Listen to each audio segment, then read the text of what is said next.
아담과 하와가 이제 근본적으로 신뢰 체계에 금이 간 상태에서의 새로운 출발을 하게 됐어요. 그래서 의심 체계 안에서 살기 시작하게 되었는데, 다행스러운 것은 의심 체계 안에서 새롭게 시작되는 그들의 첫 출발이 출산이었다는 거죠. 출산으로부터 시작하죠. 그게 왜 의미가 있죠? 여자의 후손이 나온 거죠. 하나님께서 여자의 후손이 뱀의 머리를 밟을 것이라고 약속하셨잖아요.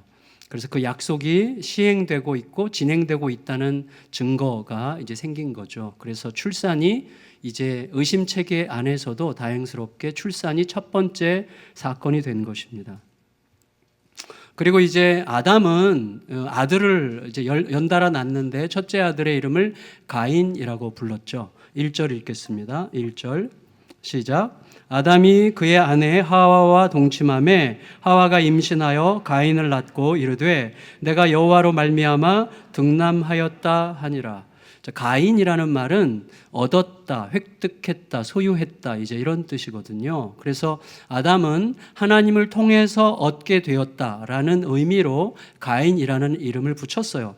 그런데 하나님을 통해서와 얻었다, 이 두 가지, 얻었다는 것은 소유와 획득인데 하나님을 통해서라는 것은 은혜를 우리가 지향하게 하는 거지만, 소유와 획득은 자칫 잘못하면 자기 욕망, 자기중심적 욕망으로 이제 진행될 가능성이 있는 것이죠. 그래서 하나님을 통해서 얻었는데 하나님을 통해서가 강조될 수도 있고 얻은 소유와 획득이 강조될 수도 있는 것이죠. 그런데 아담의 경우에는 우리가 함부로 재단할 수는 없지만 아담은 혹시라도 하나님을 통해서 얻었다라고 하는 은혜보다는 소유하고 획득했다고 하는 자기중심적 욕망에 의해서 자기 아들 가인을 교육했을 가능성이 더 많지 않았을 거라는 생각이 드는 것은 가인의 삶이 그러했기 때문이에요.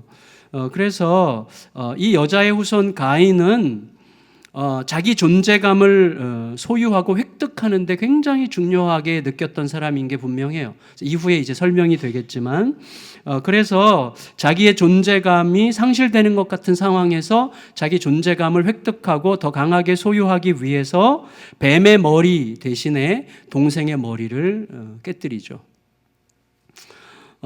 그래서 이 아담이 예언적이었을까라는 생각을 하게 될 만큼 둘째 아들의 이름을 아벨이라고 붙였는데, 아벨의 뜻은 덧없음입니다. 덧없음. 그리고 그 이름처럼 아벨은 덧없게 이제 세상을 떠나게 되죠. 어쩌면 아담은 자기 인생을 고달프게 인식하면서 하나님에 대한 기대와 소망에서 조금씩 멀어지고 있는 것 같은 인상을 남겼습니다. 어쨌거나 이 두 아들은 이제 장성하게 되면서 자연스럽게 노동 현장에 뛰어들게 됐는데, 첫째 아들 가인은 농부가 됐고 둘째 아들 아벨은 목자, 양치기가 됐습니다. 2절 읽을까요? 2절 시작. 그가 또 가인의 아우 아벨을 낳았는데 아벨은 양치는 자였고 가인은 농사하는 자였더라. 여러분, 그 시절로서는 이 농사와 목축이라고 하는 것이 선택의 여지가 없는, 그들이 할 수 있는 일 전부였겠죠. 그런데 한 가지 생각할 만한 요소가 있긴 있어요. 그게 뭐냐면, 성경의 기록대로라면 최초의 인류에게 주어진 허락된 양식은 채소와 과일이었습니다. 채소와 열매들이 그들의 양식으로 주어졌고, 목축이나 사냥을 통해서 육류를 섭취할 수 있기 했던 때는 여러분 알듯이 노아의 홍수 이후예요. 노아의 홍수 이후에 하나님께서 이제 짐승도 너희의 음식으로 쓰라고 말씀하셨거든요.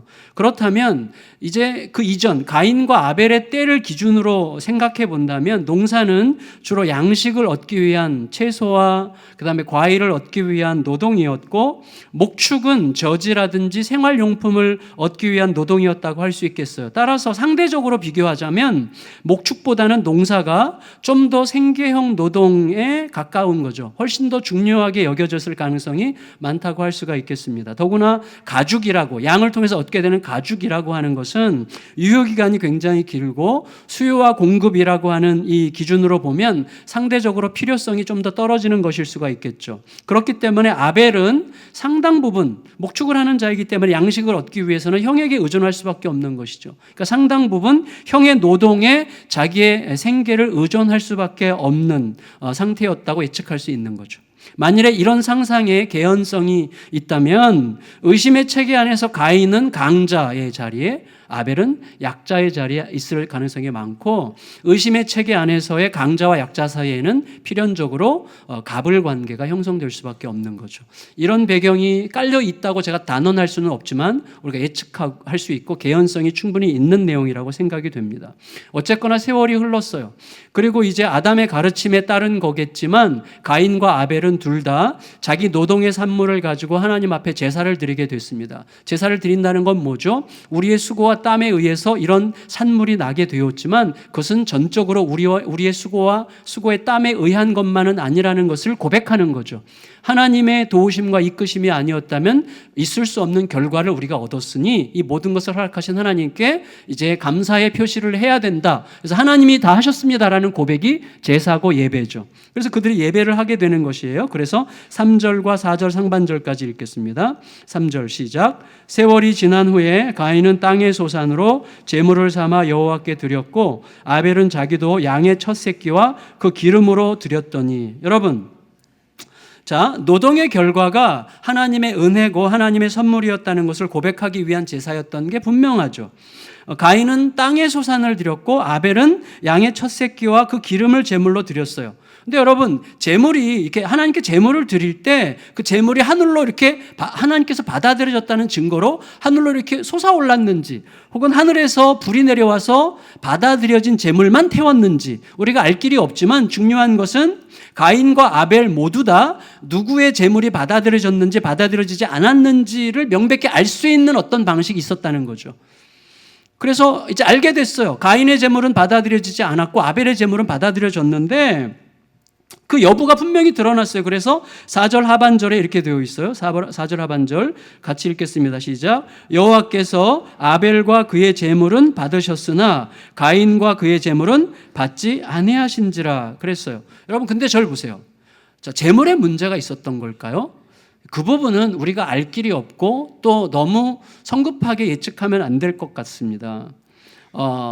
과거에는 피 흘림이 있었느냐 여부를 굉장히 중요하게 생각했는데 사실은 그런 것도 아닌 것 같아요. 왜냐하면 나중에 정식으로 구약의 제사법이 시행되기 시작한 다음에도 곡식으로 드리는 소제물, 굉장히 귀한 제물로 여겨졌거든요. 그러니까 피해 여부는 아닌 거죠. 하나님께서 보시는 것은 제물과 제물을 드린 사람의 필연적 연관성이에요. 이게 가장 중요해요. 제물과 제물을 드린 사람의 필연적 연관성이 있다는 것을 주님께서 말씀하셨어요. 하나님이. 그래서 뭐라 그랬어요? 가인과 그 제물은 받지 않으셨고 아벨과 그 제물은 받으셨다. 그렇게 기록되어 있잖아요. 우리가 지금 읽었죠?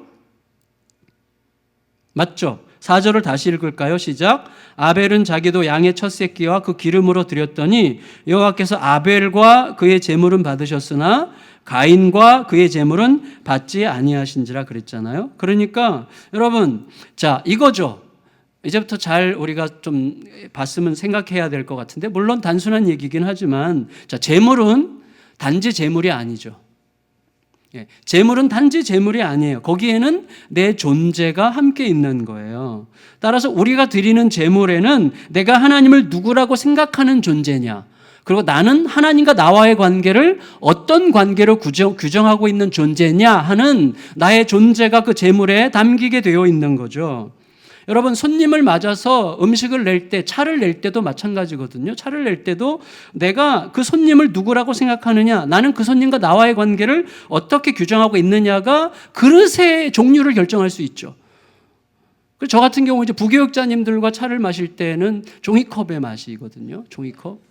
김인중 목사님 같은 분이 오시면 종이컵에 못 내요. 이 머그잔이나 이렇게 좀 예쁘게 본차이나 그런 데다가 이제 내드리게 되죠. 나도 모르게. 물론 여러분 제가 좀 굉장히 두려운 말을 하고 있어요. 여러분이 지금부터 막 생각을 거슬러 올라가 내가 옛날에 목사님 방에 갔을 때 무슨 찻잔으로 먹었나 생각하지 마시기를 소원합니다. 중요한 건 뭐냐면 우리의 어떤 표현에는 내 마음이 담길 수밖에 없는, 그거는 어쩔 수 없어요. 그건 필연적인 진실이죠. 다시 말하면 제물은 제물을 드리는 자를 반영하고 제물을 드리는 자는 자기 존재의 어떠함으로부터 제물을 내는 거예요. 따라서 제물에는 제물을 드리는 자의 동기와 제물을 받는 분에 대한 사랑 혹은 신뢰의 정도가 고스란히 담길 수밖에 없는 거죠. 그러니까 제물의 가치, 제물이 어떠하냐 하는 것은 제물을 드리는 자의 인격과 드리는 동기가 결정하는 거죠. 그래서 성경이 그걸 분명히 얘기하잖아요. 아나니아와 삽비라가 드린 제물은 대단한 제물이었거든요. 땅을 판 값의 반이면 어마어마한 액수죠. 큰 제물이었지만 그러나 그들이 제물을 드린 동기는 우리가 알듯이 하나님이 아니라 자기들의 존재감을 섬기는 수단이었잖아요. 그래서 나 이런 사람이야, 나 이렇게 하는 사람이야 라는 자기의 존재를 증명하고 자기 존재감을 섬기는 행위였기 때문에 그들은 결국 자기들의 제물을 통해서 자기들의 욕망과 자기들의 생명을 맞바꾸게 되었어요. 죽었잖아요. 반대로 여러분, 제물이 초라해도 제물을 드리는 자가 합당한 동기와 정성을 담고 있다면 그 제물은 존귀한 제물이죠. 우리가 제일 좋아하는 부분이죠, 이 부분. 우리가 되게 좋아하는 거거든요. 아, 제물의 크기가 중요하나? 정성이 중요하지. 그리고 늘 작게 드릴 수 있는 거죠. 이게 굉장히 무서운 거예요, 이게 사실은. 왜냐하면 여러분, 제물이 아무리 초라해도 제물을 드리는 자가 합당한 동기와 정성을 담고 있다면 그 제물은 존귀한 제물이 100% 맞아요. 근데 중요한 건 뭐죠? 마음의 정성은 고스란히 제물에 담긴다는 거예요. 여러분, 과부가 드린 헌물은 단지 동전 두 잎이 아니었어요. 단지 동전 두 잎이었는데도 예수님께서 가장 많이 드린 거다 이렇게 말한 게 아니라 과부의 동전 두 잎이 그녀의 재산 전부였다는 거가 강조되어 있어요. 다시 말하면 이 여인은 자기의 보호자가 이 돈이 아니라 하나님이라고 고백한 것이고, 이 돈이 나를 지켜주는 게 아니라 하나님이 나의 보호자여 지켜주시는 분이라는 사실을 자기의 인격을, 자기의 삶 자체를 담아서 고백한 거기 때문에 귀한 거였거든요. 저는 개척 후에 지금까지 예배당 건축할 때 한두 번 헌금 얘기를 이렇게 언급한 거 외에는 헌금에 대해서 아마 거의 말한 적이 없는 거, 아마 거의 한 번도 말한 적이 없는 것 같아요. 물론 그거 생각해내는 분이 계신데 또 있어요. 3번쯤 했어요. 이렇게 말해도 할 수 없는데 중요한 거 거의 안 했어요. 근데 여러분, 왜냐하면 두려운 거죠. 우리 헌금이라는 거 너무 예민한 주제잖아요. 그리고 오해할 수가 있기 때문에. 그렇지만 제가 말한 적은 없지만 하나님께 드리는 헌금이 하나님과 나 사이의 관계의 진실성에서 나온다는 사실만큼은 늘 확신하고 있었습니다. 그래서 그거를 늘 헌금 기도 시간에 반영하려고 노력을 했어요. 그건 속일 수 없는 진실이죠. 대충 헌금하면서 자신을 하나님을 사랑하는 존재로 여기는 것은 일종의 영적인 기만이죠. 여러분, 사람과 사람 사이에서도 그가 내게 보이는 눈빛만 보더라도 그가 나를 어떤 존재로 여기느냐 하는 것을 금방 알 수 있는데 하물며 하나님이시겠습니까? 다만 두려워하는 건 뭐예요? 저 같은 목회자들이 이런 거룩한 영적인 진리를 왜곡해가지고 성도들의 팔을 비틀어가지고 더 헌금하게 하려고 하는 이런 영적 사기를 치는 경우들이 있기 때문에 그렇게 되지 않기를 바랄 뿐이고, 동시에 성도들이 그런 영적 사기성이 있는 목회자들로 인해서 하나님을 향한 정성에 인색해지지 않기를 바랄 뿐이죠. 그래서 진실을 따라가는 게 너무나 중요한 것이죠. 어쨌거나 여러분, 이제 바친 제물이 하나님께 받아들여지지 않았다는 사실을 알게 된 이 가인은 자신의 문제가 처음부터 무엇이었던가 하는 것을 스스로 역력하게 드러내버렸어요. 그게 5절 하반절인데 5절을 읽겠습니다. 5절 시작. 가인과 그의 제물은 받지 아니하신지라 가인이 몹시 분하여 안색이 변하니. 여러분 저를 보세요. 몹시라는 말은 열렬하다는 뜻인데 가인은 자기의 제물이 받아들여지지 않자 열렬히 분노했어요. 그리고 안색이 싹 변했어요. 자, 여러분 생각해 보세요. 가인의 제물에는 문제가 없었어요. 가인의 제물에서 문제를 찾으면 안 될 것 같아요. 하지만 제물이 받아들여지지 않자 맹렬하게 분노하는 것을 통해서 자기가 어떤 동기로 제물을 드렸던가 하는 것을 스스로 나타내 버렸어요. 오래전에 제가 개척교회에 이제 같이 들어간 적이 있는데, 그때 이제 담임 목회자께서 좀 말을 잘 안 듣고 방황하는 한 자매 집을 신방을 한 적이 있어요. 근데 그 자매가 말을 끝까지 잘 안 듣고 거역하는 것 같은 상황이 되니까 신방 끝에 이분이 이렇게 얘기를 한 거예요. 어떻게 내가 신방 왔는데 안 변할 수 있는가? 자, 이거 굉장히 무서운 말이죠. 잘못하면. 그럴 경우에, 자매가 잘 안 받아들일 경우에는 내가 이 자매의 마음을 아직 충분히 열지 못했구나 라든지, 아니면 시간이 좀 더 많이 필요하구나, 이렇게 생각할 수 있는 거잖아요. 그런데 이런 거죠. 내면은 나같이 대단한 사람의 권면을 받아들이지 않을 수 있다는 말인가? 이 자매는 가능성이 없는 자매로군. 자, 이런 식으로 생각했단 말이죠. 그건 얼마나 무서운 거죠? 여러분, 진실로 겸손한 사람은 자신이 준비한 선물을 상대가 거절하면 자기 선물에 혹은 자기가 주는 태도에 무슨 문제가 있는 게 아닌지를 생각하게 되겠죠. 그렇지만 진실로 교만한 사람은 어떻게 이런 선물을 거절할 수가 있어? 내가 이렇게 정성을 다해서, 내가 이렇게 헌신해서, 내가 이렇게 수고를 했는데 어떻게 거절해 이거를? 라고 생각하는 게 당연하죠. 그러니까 여러분, 이 가인이 하나님 앞에 자기 재물이 받아들여지지 않자 이렇게 불같이 화를 내고 안색이 싹 변했다고 하는 것은 무슨 말인가 하면, 이렇게 생각이 돼요. 자, 우리가 상상할 수 있는 것 중에 하나가 뭐냐면, 아담이 하나님과 관계 맺는 방식에서 우리들도 하나님에 대해서 감사함도 있지만 섭섭함도 이렇게 섞여 있어요, 항상. 그래서 이게 항상 잠재되어 있다가 상황에 따라서 이게 나오기도 하고 이게 나오기도 한다고 생각이 됩니다. 그러니까 아담 같은 경우에는 에덴 동산에서 추방된 것을 통해서 약간의 서러움 같은 게 있을 수 있겠고, 가죽옷을 통해서 하나님의 은혜에 대한 감사가 있을 수 있겠는데, 이 둘 중에서 가인과 아벨에게, 가인에게는 서러움이, 아벨에게는 감사가 더 많이 계승됐을 가능성이 있지 않았을까라는 그런 생각을 한번 해볼 수 있겠는데, 만일에 그렇다면 그래서였는지 가인은 자신이 제물을 드리면 하나님은 당연히 받으셔야 된다는 전제로 제물을 드렸던 게 분명하죠. 그렇지 않았다면 이렇게 화낼 필요가 없잖아요. 다시 말하면 여러분, 사람이 서러움 속에서는 자기 수고에 대한 의가 훨씬 더 발달하죠.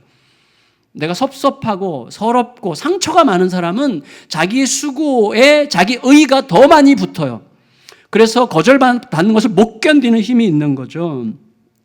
따라서 이 가인에게 있어서는요, 하나님의 거절은 상상할 수 없는 거였습니다. 왜냐하면 자기가 동생보다 더 값지고 더 귀한 것을 제물로 드린다고 확신한 거죠. 네, 확신한 거죠. 왜냐하면 이게 그 당시에 농사의 결과물이 훨씬 더 중요할 수 있는 것이었다면 자기가 더 값지고 더 귀한 것을 제물로 드린다고 확신했고, 그 제물에는 자신의 온갖 수고와 땀과 노력이 고스란히 담겨 있다고 확신했기 때문이죠. 따라서 만일에 자기처럼 정성을 쏟은 사람이 그렇게 정성 들여 바치는 제물을 하나님께서 거절하신다면 그것은 분명히 내가 아니라 하나님께 문제가 있는 거야 라고 생각할 준비가 되어 있었던 거죠. 다시 말하면 자기 자신을 무대에 올려놓고 자기가 주인공이 되고 하나님을 관중석에 앉혀서 내가 하는 행위에 하나님께서 박수를 쳐주셔야만 되는 건데, 그리고 내가 하는 행위는 하나님께서 박수를 쳐야만 되는 행위인데 하나님께서 박수를 안 치시고 거절하시니까 불같이 화를 내는 것이죠. 내 전제가 꺾인 것이죠. 우리들의 문제가 다 거기서부터 시작되는 것이죠.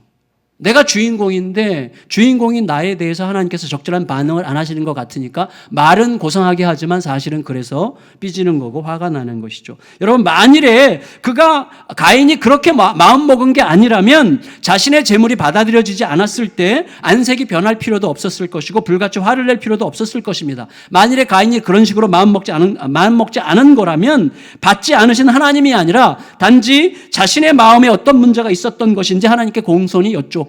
아마 아벨이라면 그렇게 했겠죠. 그랬으니까 받아들여진 거죠.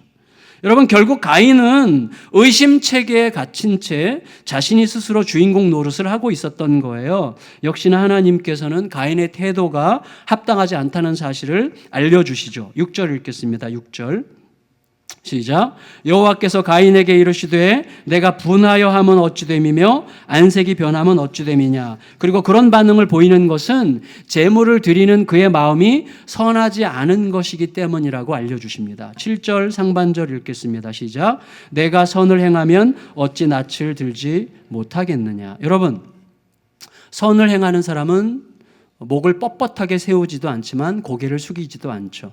반대로 악을 행하는 자는 낯을 들지 못하는 대신에 화를 내죠. 그래서 여러분, 방귀 낀 사람이 화를 낸다는 말에는 놀라울 정도의 진실성이 있습니다. 정말 거기엔 진실성이 있는 거예요. 따라서 하나님은 가인이 선하고 아름다운 동기로 감사의 제물을 드렸다면 그런 식으로 반응하지 않았을 거라고 말씀하신 셈이에요. 그러니까 그 반응이 그의 마음이 어떠했음을 증거하는 거죠. 안색이 변하고 열렬히 분노한 이유는 그의 마음 안에 선하지 못한 동기가 있었기 때문이라고 말씀하시는 것입니다. 그리고 동시에 그 마음을 바꾸지 않으면 언제든지 아담과 하와를 넘어뜨렸던 그 힘, 그 죄의 힘, 그 힘이 뭐예요? 내가 주도적으로 주인 노릇하고 내가 하는 모든 일에 모든 자들이 다 동의하고 따라줘야만 속이 시원한, 내가 하는 모든 일에 사람들이 따르지 않고 동의하지 않으면 화가 나고 분하고, 내가 하는 일이 너무나 마땅하고 옳기 때문에, 내가 하는 일이 누구의 일보다 옳기 때문에 많은 사람들이 따라줘야만 속이 시원한 그 자기중심적 어떤 격렬한 죄, 이거죠. 이 죄의 힘이 내 마음의 문 앞에 엎드려 한시도 쉬지 않고 기다리고 있다가 틈만 이만큼만 보이면 나를 장악해버리고 말 거예요. 하나님이 말씀하셨어요. 딱 제 얘기거든요. 늘 그게 있어요. 늘. 그 죄에게 마음을 허용하면요, 순식간이죠. 순식간. 그래서 그렇게 넘어지지 않으려면 죄를 다스려야 하고, 죄를 다스리려면 하나님 앞에서 내 동기를 끝없이 살펴야만 합니다. 7절을 다시 읽겠습니다. 7절 시작. 내가 선을 행하면 어찌 낯을 들지 못하겠느냐? 선을 행하지 아니하면 죄가 문에 엎드려 있느니라. 죄가 너를 원하나 너는 죄를 다스릴지니라. 성도 여러분, 물론 우리가 생각해야 될 게 있어요. 뭐냐면 하나님께서 가인과 그 제물을 받지 않으신 것은 가인을 버리신 게 아니었어요. 가인을 버린 게 아니죠. 다만 가인으로 하여금 자기 자신을, 또 자신이 하나님과 자기의 관계를 어떻게 생각하고 있는지를 깊이 들여다보고 질문하도록 하기 위한 기회를 주신 거예요. 그 기회가 안 받으신 거죠. 그 안 받으셔야 하나님께서 가인이 자기를 들여다볼 거 아니에요. 자기 마음을. 받으시면 잘한 줄 알 거 아니에요. 그러니까 안 받으심으로 자기 자신을 들여다볼 수 있는 기회를 주신 건데, 그게 틀렸다는 거예요. 지금 가인은 하나님이 틀렸다는 거예요. 가인은 하나님의 뜻을 살피지 않았습니다. 자기 자신의 존재감을 숭배했기 때문이죠. 나는 항상 옳다. 끝내는 자기는 틀리지 않았다고 고집했기 때문이에요. 그래서 여러분, 자신의 옳음을 틀린 것처럼 보이게 하는 현실을 없애야만 자신의 옳음이 입증될 것 같은 충동에 열정적으로 사로잡히는 거죠. 내가 옳다는 것을 증명하려면 내 옳음을 틀림으로 드러내는 요소를 제거해야만 되죠. 그게 누구예요? 아벨이죠. 그래서 아벨이 있고 아벨의 제사를 하나님께서 받으셨다는 사실은 아벨의 존재 자체가 나의 틀렸음을 계속해서 보여주는 요소이기 때문에 이 요소를 제거함으로 내가 옳았다는 것을 드러내고 싶은 거예요. 증거하고 싶은 것이죠. 그래서 결국 그것을 시행에 옮기죠. 8절 읽겠습니다. 8절 시작. 가인이 그의 아우 아벨에게 말하고 그들이 들에 있을 때에 가인이 그의 아우 아벨을 쳐 죽이니라. 가인은 치밀한 사전 계획에 의한 미필적 고의 살인범이 됐어요. 그것은 가인의 하나님은요, 그 행위 속에 개입하시지 않으셨어요. 그러니까 가인의 살인과 아벨의 희생을 막지 않으셨어요. 사람에게 하나님은 여전히 자유의지를 허락하셨기 때문에 사람의 일에 강제로 개입하실 수 없어요. 그러니까 여러분, 우리가 자주 하나님은 왜 이렇게 불의한 세상을 내버려 두시는가? 왜 그렇게 착한 사람이, 선한 사람들이 고통을 당하는가? 하나님은요, 함부로 개입하실 수 없어요. 하나님께서 그때마다 개입하신다면 우리들은 존재 의미가 없는 로봇과 기기에 불과한 거예요.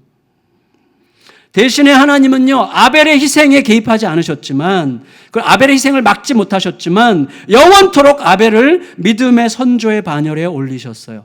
히브리서 11장 4절에 그렇게 기록되어 있죠. 같이 읽겠습니다. 시작.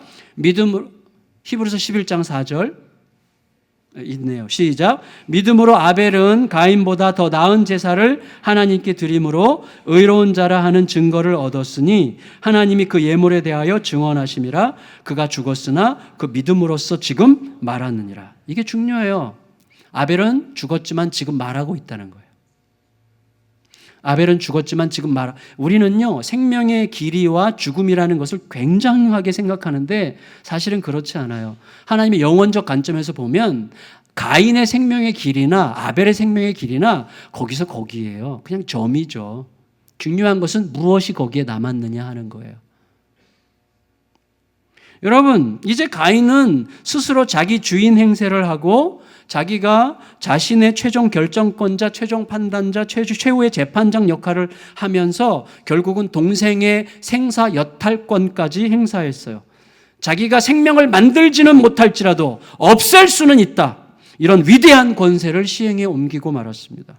하지만 그 즉시 그 결과의 참혹함을 본인이 전부 다 감당해야만 됐습니다.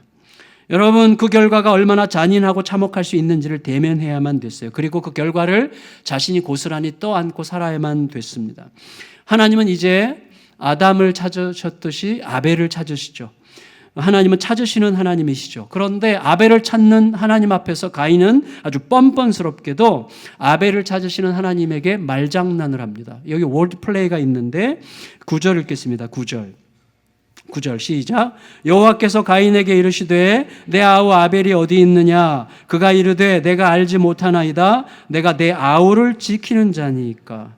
이 말은 뭐예요? 이건 이제 일종의 말장난인데 내가 양을 지키는 목자인 이 아이를 지키는 자입니까? 그 말이에요. 내가 양들을 지키는 목자인 내 아이를 지키는 목자입니까? 거기에는 동시에 뭐가 있어요? 실제로 그 아이를 지켜야 되는 목자는 하나님 당신 아니세요? 이런 하나님에 대한 비난이 있는 거죠. 왕싸가지죠. 그러니까 여러분, 책임을 하나님께 돌리는 일에 있어서 아버지 아담을 쏙 빼닮았어요. 우리에게도 그게 항상 있죠. 항상. 내 책임 면하는 일에 너무 열정을 쏟죠. 여러분, 그걸 꼭 명심하셔야 됩니다. 뭐냐면 오늘 이 말씀이 저에게 참 중요한 것 같아요. 여러분, 그에 따라서 하나님은 스스로 재판장의 자리에 앉았던 가인을 이제 피고인의 자리로 내려놓으시죠. 내려앉히시고 대신에 하나님이 원래 자신의 자리, 재판장의 자리에 딱 앉으셔서 가인의 죄증을 상기시키고 죄목을 밝히십니다. 10절 읽겠습니다. 10절 시작. 이르시되 내가 무엇을 하였느냐? 내 아우의 핏소리가 땅에서부터 내게 호소하느니라. 너가 무슨 일을 했는지 내가 말해주겠다. 너의 동생의 쏟아진 피가 너의 살인을 나에게 고발하고 있구나. 그리고 나서 형 집행을 선고하시죠. 너의 손으로 땅에 쏟아부은 너 동생의 피가 땅에게 호소하므로 이제 너가 밟는 모든 땅이 너를 저주하여 끝없이 너를 거부할 것이다.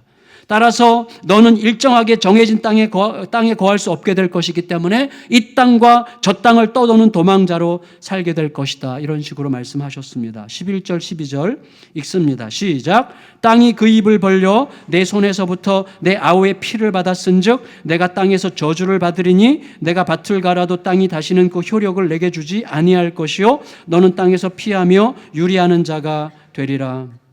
성도 여러분, 말씀을 정리해 갈게요.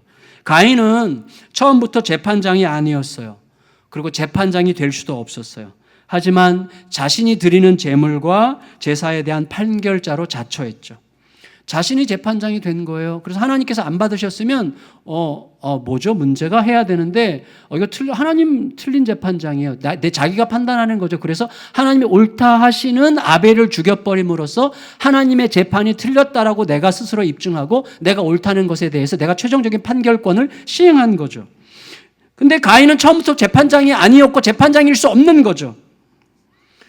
여러분, 그게 항상 문제예요.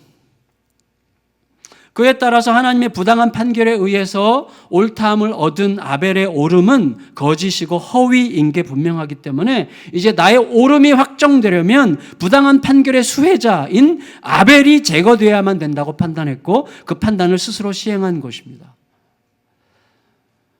우리 안에 이런 오류가 항상 있을 수 있어요. 이런 말 들어보셨죠? 부자 한 사람이 나려면 두 마을이 가난해져야 된다는 말 들어보셨어요? 부자 한 사람이 나려면 두 마을이 가난해져야 된다는 거죠. 그러니까 부는 한 사람에게 집중되면 굉장히 많은 사람들에게서 빼앗김의 현상이 생길 수밖에 없는 거예요. 이걸 어떻게 적용할 수 있어요? 옳지 않은 한 사람이 옳다 여겨지려면 수많은 사람이 틀려야만 하는 것입니다. 그래서 우리는 항상 내가 옳다는 것을 입증하기 위해서 항상 다른 사람들이 틀렸다고 말하는 방식으로 내 존재를 섬기려고 해요. 그게 항상 파괴적이라는 것을 알지 못해요.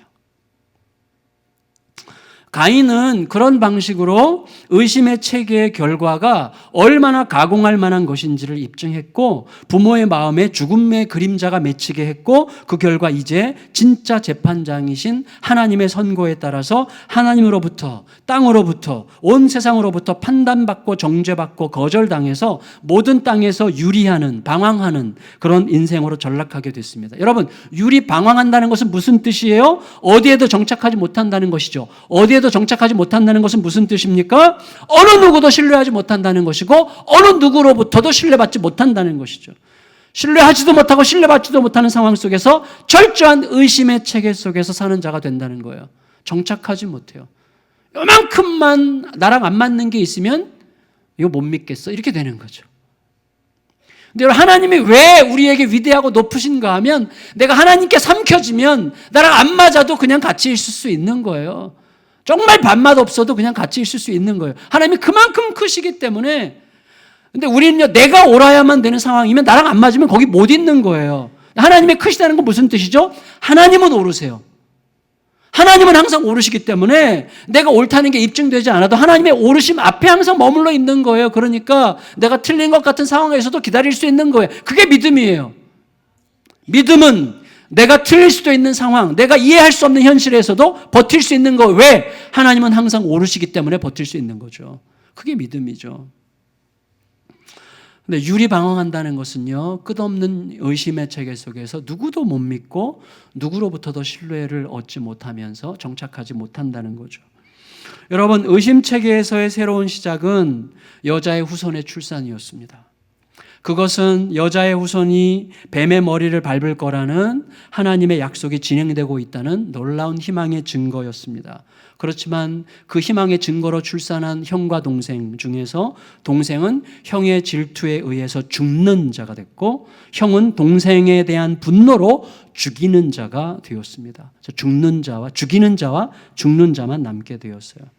그래서 이 가정과 더불어서 인류의 운명은 아벨의 이름처럼 덧없음으로 끝날 상황이었어요. 그렇지만 스스로 판결자가 되어 자신의 옳음을 스스로 입증하려고 하면서 죽이는 자가 된 이 가인은 하나님을 등지고 땅과 온 세상으로부터 버림받아 세상에 대하여 신뢰하지 못하고 신뢰받지도 못하고 항상 유리방황하면서 이 세상에 대하여 어떤 선한 일도 어떤 선한 갱신의 역할도 하지 못한 채 정처 없이 떠도는 인생이 됐지만 죽이는 자는, 그러나 형에게 맞아 죽은 덧없이 죽은 자는 오히려 몇 줄도 안 되는 작은 흔적만으로도 영원한 믿음의 조상이 되어서 가장 자유롭고 가장 부유하게 영원한 생명의 안식과 기쁨을 누리는 자가 됐고 수천 년 동안 수없이 많은 사람들에게 믿음의 길을 보여주는 자가 됐어요.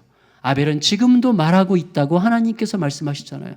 그의 믿음으로써 지금도 여전히 말하고 있느니라. 다시 말씀드리지만 우리가 살아가는 삶은 영원의 연장선상이에요. 그건 실제죠. 과거의 과거는 끝이 없고 미래의 미래도 끝이 없는 어떤 한 지점에 우리가 있는 거기 때문에 영원적 관점에서 보면 10년 더 사니 20년 더 사니 이거는 그렇게 중요하지 않아요. 한 점에 불과하죠. 그 점이 거기에 머무는 동안 어떤 관계성 속에서 하나님의 가치를 그의 점 안에 남겼느냐 하는 것이 중요한 거죠. 그래서 여러분, 그 이후로 하나님께서는요, 끝없이 죽이는 자가 아니라 죽는 자와 구원의 역사를 계속 해오셨어요. 죽는 자의 덧없음이 세상을 구원하는 힘이라고 말씀하고 또 말씀해 오셨어요. 죽음에 삼켜지는 덧없음을 두려워하지 맙시다. 죽음에 삼켜지는 덧없음을 기꺼이 받아내는 믿음, 죽음에 삼켜지는 덧없음을 통해서 오히려 위대하고 부유한 구원의 잔치를 이루어 가시는 하나님의 역사를 보여주시는 거예요. 그 역사는 우리 예수님을 통해서 완성됐잖아요. 예수님의 죽음은 진짜 덧없는 죽음이고 가치없어 보이는 죽음이고 처절한 죽음이고 세상 모두로부터 버림받는 죽음이었지만 그 죽음이 어떻게 생명의 역사를 새롭게 이루셨는지가 우리들이 그 증거잖아요. 항상. 그래서 예수님을 통해서 그 역사가 완성된 다음에 우리 각자의 삶 안으로 그것이 스며들어 왔어요. 그래서 가인처럼 자신의 존재를 섬기기 위해서 누군가를 죽이는 자가 되는 파멸의 길을 등지고 스스로 덧없어지는 삶, 죽는 자가 되는 삶을 기꺼이 받아들임으로 나의 죽음을 통해 그가 살고 그가 사는 나의 죽음을 통해 살아난 그의 살아남을 통해서 내가 부활하게 되는, 그 은혜가 내 안에서, 우리 가정 안에서, 교회와 세상 안에서 계속해서 하나님의 나라를 빚어가게 그렇게 하신 거예요. 말씀을 마치겠습니다. 성도 여러분, 저는 오늘 12월 이 마지막 주일을 맞아서 제 자신에게 또 우리 모두에게 새해에는 나의 옳음을 입증하기 위해, 내가 더 옳다는 것을 확인하기 위해 내 말로, 내 눈빛으로, 내 행동으로 사람을 죽이고 자책의 몽둥이로 자신을 죽이는 자가 되지 않기를 진심으로 축복합니다. 죽이는 자가 되지 맙시다. 자책은 자기를 죽이는 거예요. 자책하지도 마세요. 사도 바울이 나도 나를 판단하지 아니하노라, 그 말 정말 위대한 말입니다. 자기 자신에 대한 최종 판단자가 되지 마세요. 내 자신에 대한 최종 판단자도 하나님이시라는 사실을 절대적으로 인정하셔야 됩니다. 열등감은 그래서 굉장히 무서운 거죠. 그래서 여러분, 오히려 하나님이 인정하시는 옳음을 위해서 내가 누군가의 눈에, 누군가의 눈빛에 의해서, 누군가의 말에 의해서 맞아 죽게 된다면 기꺼이 맞아 죽겠다고 좀 나를 내놓는 그런 은혜가 우리에게 오면 좋겠어요. 그래서 여러분, 죽이는 길이 아니라 죽는 길, 오히려 눈빛에도 맞아 죽고 외면당하는 외로움에도 맞아 죽는 자가 되기를 기대하면서, 쉽지 않은 일인데 제가 지금 이렇게 열을 내서 말하고 있는 제 자신이 좀 여러분에게 엄청나게 미안합니다. 그렇지만 저는 결정했어요. 죽겠다. 난 죽는 자가 되겠다.